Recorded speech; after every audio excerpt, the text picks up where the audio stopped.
এখন যে রিপোর্টেশনটা দিতে এলাম সেটা হলো প্রতিবাদী কলমের প্যাকেট সমস্ত সাউথ ডিস্ট্রিক্টের সমস্ত প্যাকেট নামিয়ে রাস্তায় ফেলে দিয়েছে, পুড়িয়ে দিয়েছে। তোমরা নিশ্চয়ই ছবি তোমাদের কাছে পৌঁছে গেছে। এই ধরনের কাণ্ডকীর্তি চলছে বহু জায়গায়, শুধু সাউথে নয়, ওয়েস্টও হচ্ছে, নর্থও হচ্ছে। আমরা এগুলির বিরুদ্ধে আগে থেকেই মুভমেন্ট করে আসছি, কিন্তু এগুলি দেখছি আরো বাড়ছে। আজকে ওর কাগজের সমস্ত কাগজ নামিয়ে দিয়েছে, একটা ডিস্ট্রিক্টে কাগজ ঢুকতেই দেয়নি। কোনো সভ্য দেশে, কোনো গণতান্ত্রিক দেশে এই ধরনের কাণ্ডকীর্তি চলতে পারে না। যারা এর সাথে যুক্ত আমরা এফআইআর করে দিয়েছে, এখন অব্দি কাউকে অ্যারেস্ট হয়নি। যদি আজকাল সন্ধ্যার মধ্যে অ্যারেস্ট না হয় তাহলে কালকের দিনে আমরা পারবো না, পরশু থেকে আমরা রাস্তায় নেমে যাব। ত্রিপুরা রাজ্যে ডেইলি দেশের কথা ছাড়া আর এরকম আক্রমণ অন্য কোথাও উপর হয়েছে কি? আরে আমাদের উপর আক্রমণ হচ্ছে রোজ। আমাদের বিভিন্ন জায়গায় প্যাকেট দিচ্ছে না, এই স্টাইলে ওর প্যাকেট। আরে আমার তো কাগজ জিএনএ কাগজ ঢুকতে দিচ্ছে না, এরকম বহু জায়গায় আছে, 7 নম্বর থেকে ঢুকতে দিচ্ছে না।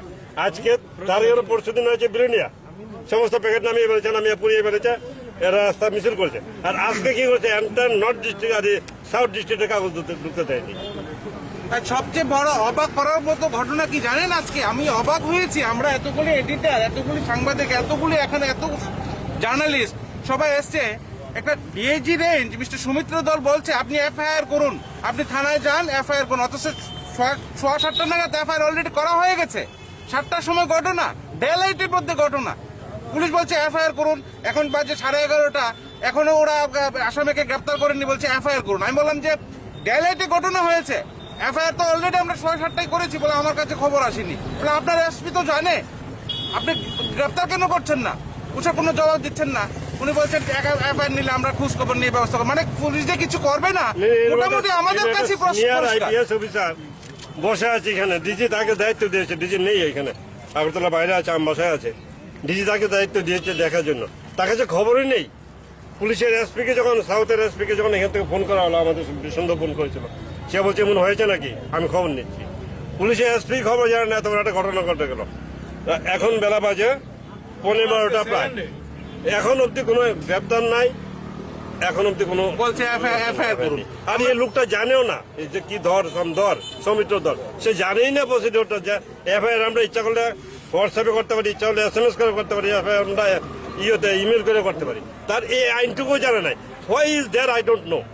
যে আমরা লক্ষ টাকা বেতন দিয়ে একটা অফিসার রেখে দেবো, আমাদের ট্যাক্সের পয়সা দেওয়া, আচ্ছা এই আইনটুকু জানবে না, সে আমাদেরকে পরামর্শ দেবে করতে গিয়ে, এই যে এফআইআর করতে গিয়ে।